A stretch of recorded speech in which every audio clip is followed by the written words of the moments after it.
Hello everyone, welcome back to Assassin's Creed 3, where I've also just discovered bobcats right before I started my intro.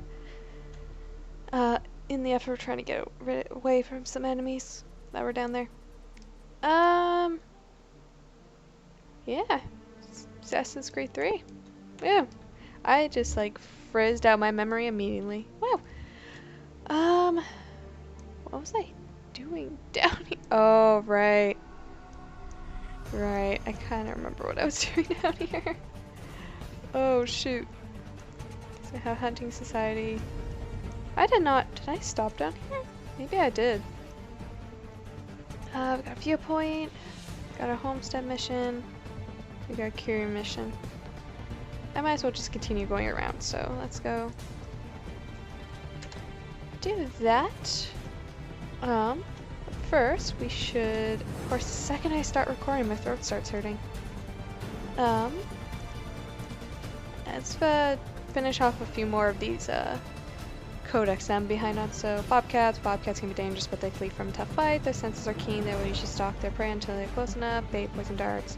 Place bait, then hide and perform assassination when the bobcat is close enough. You can approach the bobcat through trees and shoot it with your bow. Alternatively, you can use a poison dart to slow the bobcat and kill it. Health and claws. Yeah. Which to start with, because it's 5 more that I said in that last session that I should get out of the way. Oh, Patriots.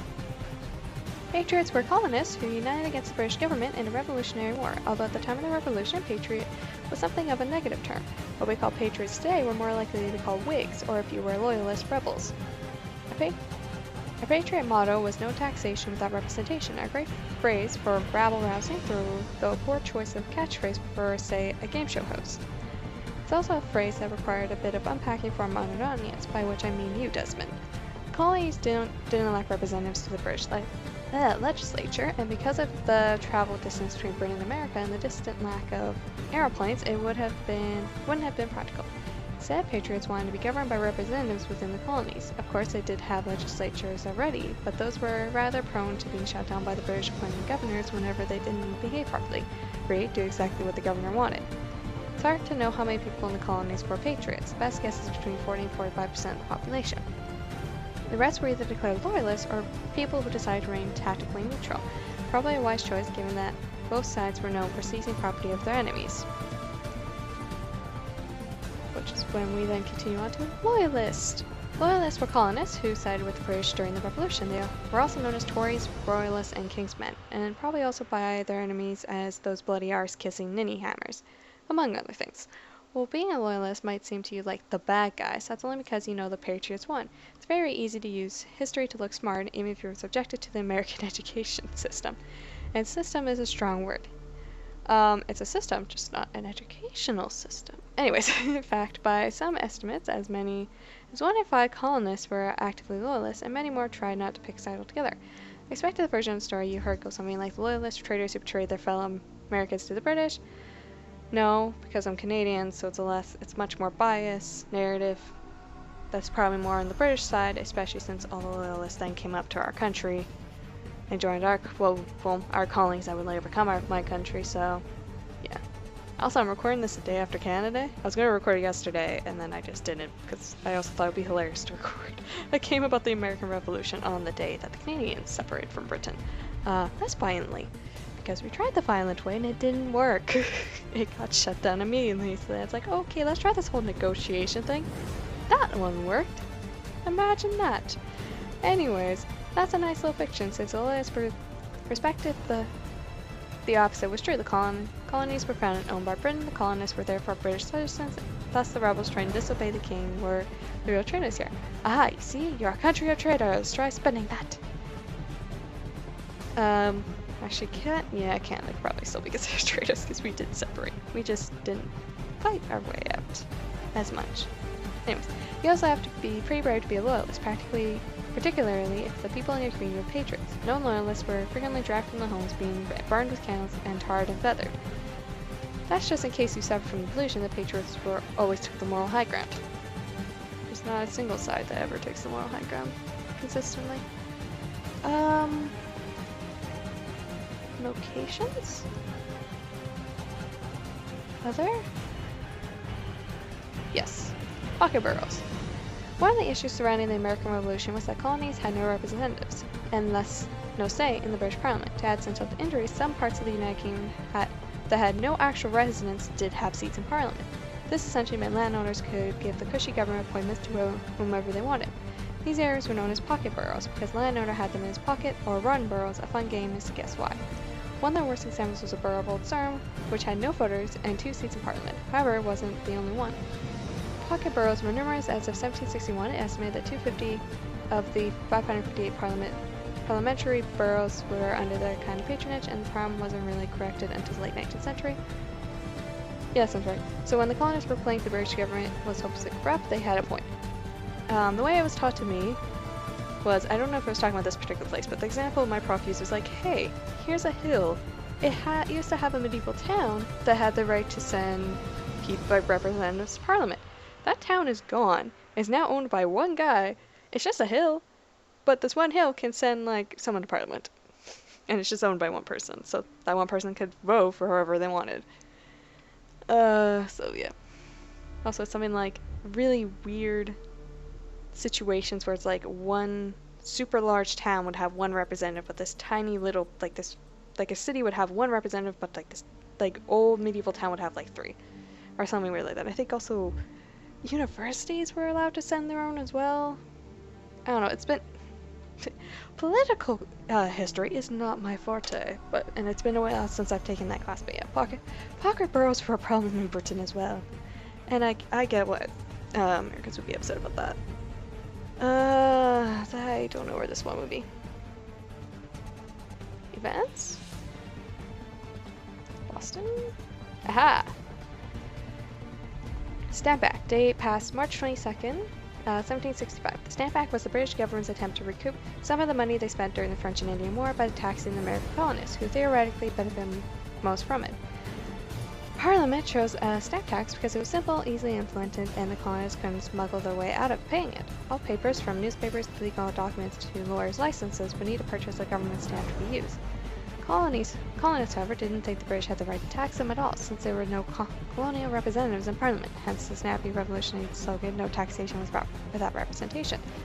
They also represented the suggestion that they were responsible for Britain's war debts, since the colonial militia had a huge role in fighting and winning the French and Indian War. Huge public protests were organized, run by groups who called themselves the Sons of Liberties.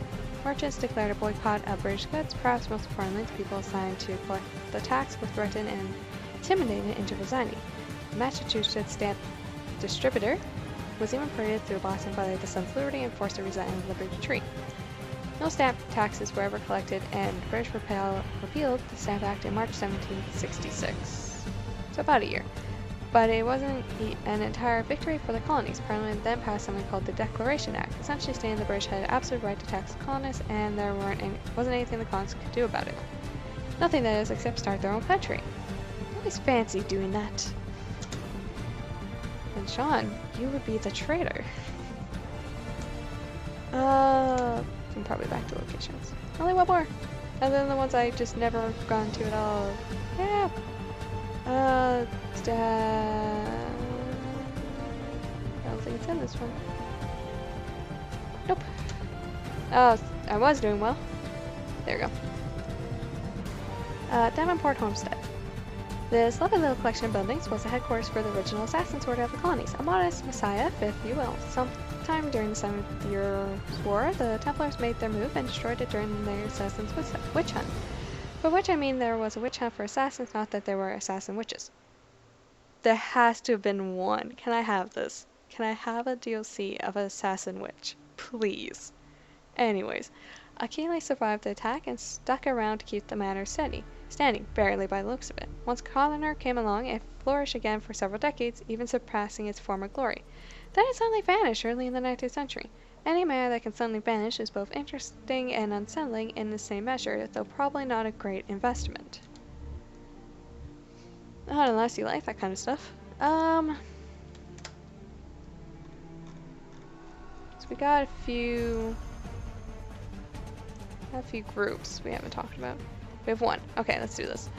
New England Hunting Society. The club was founded in 1770 by several chapters who earned their living in the areas, including Simon Girty. The idea was to have cabins that would be a safe haven and warm place to rest for colonists who spent the season trapping in this part of the frontier. According to the records, as many as 24 hunters used the building at one time. Although originally started out as just a shared cabin space, it quickly evolved into a more formalized society. Human nature being what it is, hunters would brag about the kills around the fire and exaggerate. After several brawls over who could claim the title of the mightiest hunter, society members agreed to start logging their kills in writing. So why they thought that would prevent people from lying is beyond me. It didn't. Sad, really. Yeah. How many more do we have here? 4. Let's just get them out of the way, because there's just 4 and then I'm completely caught up. Wampum. Made with seashells found along the eastern seaboard, wampum was used amongst native people of the eastern woodlands. Amongst the Haudenosaunee, wampum made from quahog shell would be refined into cylindrical beads and used to create belts and strings, which would be used as mnemonic tools that corroborated treaties, laws, and other important events, in addition to symbols of legitimacy for leadership. War club. A war club is a traditional Iroquoian weapon. Atop a long wooden shaft, a large ball is carved around the knot of a hardwood tree, which is used as a blunt club against their enemies. War post. When an Iroquoian village was to take up the warpath, they sometimes had a ritual whereby the warriors would strike a long wooden post in the village to prepare for battle. A hatchet would be left in the post until the war was finished, when it would be removed. I actually did not know that. It's kind of interesting. Hatchet, or tomahawk. Traditionally, the blade of the Iroquois hatchet was a flintstone. However, with the introduction of metal into the Iroquoian society, the hatchet became much more efficient and deadly. In the colonial era, hatchet molds were really, arrow is the word I struggle with. Hatchet molds were affixed with a pipe for smoking. Okay. So I think we are now completely caught up. Finally. Let's head down over there. Do. I might have made a mistake. Ooh. I can make that. Haha. Hi, crows. Oh shoot, British. That branch is not gonna hold me, is it? Okay, the British are turning away anyways. Oof! Can I make it? Nope! I'm gonna die. Or not. This was, farther down than I thought it was. Okay, well. Let's just go. Is that a raccoon? I think that's a raccoon. Maybe it's not.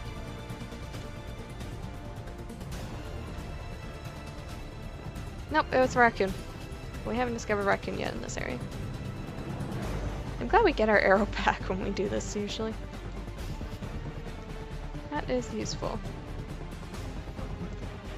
Hey, bunny. Nope, I am not gonna... Oh, this British right there. Okay, run. Just run. He's like, I'm gonna hunt some bunnies. Nope. No, you're not.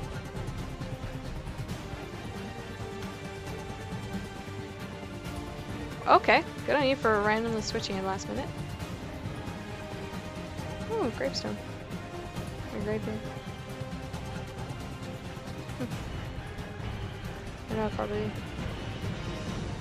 It's fascinating. Sorry, I'm just like having also the thought process of what do you do with graveyards modernly, like all these like historic ones, because that's a topic that got brought up in one of my classes because there was a it's just cows hanging around. Oh no, we should climb another tree. Hi, moo-moos. We have this one graveyard that they took all the gravestones. It was also the first or the second gravestone in Victoria. I think it, like, the gravestones, graveyard. It might have been the first. It was definitely an older one. And one thing that they did was they, more modernly, is they took all the tombstones and moved them, except for the ones that are just too big. So we have a graveyard that is essentially just a park with all the gravestones put to the side, or some put to the side, and other ones put in storage somewhere. By a group that my prof doesn't exactly trust to take care of them properly, but I don't know anything about that particular group. So it's just like, but it's also, what do you do with graveyards when you have such a need for space, especially in urban areas? Do you remove all the gravestones and make it into a park? Do you build over top of it? Do you, what, like, do you take advantage of having this land or not? Or do you leave it as a graveyard out of respect for, you know, the dead and also the history? Because we, of course, took it for more historical. Screw this again. Historical, and it's like the same. I set up a tree in the exact same way too. So I just have to remember how I did it the first time. We can, like, with the tombstones there, we could do what's what I'm looking for. We do like a lot of archaeological things and discover, like, you can connect the bodies back to the, like, what's on the gravestone and such. But I don't know. Hi, cows. Come on. Oh, the British soldiers just have a dog following them. It's kind of adorable, actually. Like, I want to join too. I don't know why I made the dog have that voice, but it does. Oh, I'm out of it. I'm very out of it. I woke up at 5:30 and then just nothing good came from that. Kind of stayed up for a couple hours just reading in bed, and then screw everything. Once I hit that branch on the way down, which stopped my fall and made it so I didn't die. But I don't think that's how that should work. I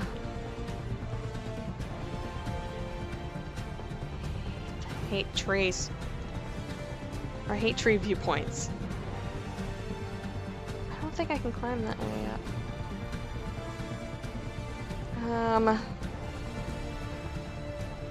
Hi, cows. Can I? How did I do this? That is not what I wanted to do.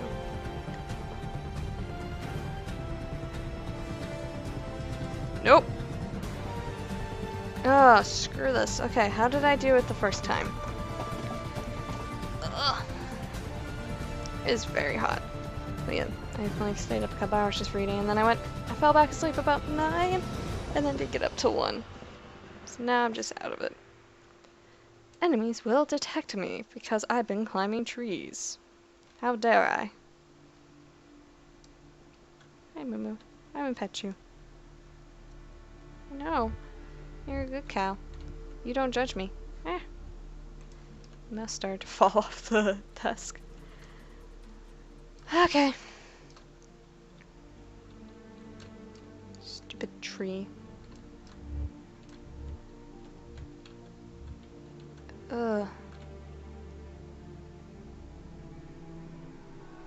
Did it once. Means I can for sure do it again. Bird, I heard you land. Where are you? Wait. Nope!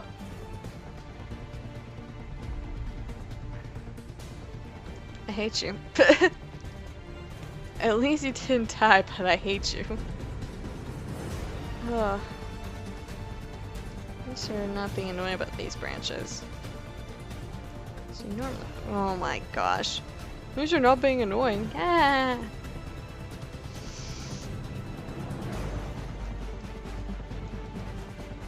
Now much as a matter of principle.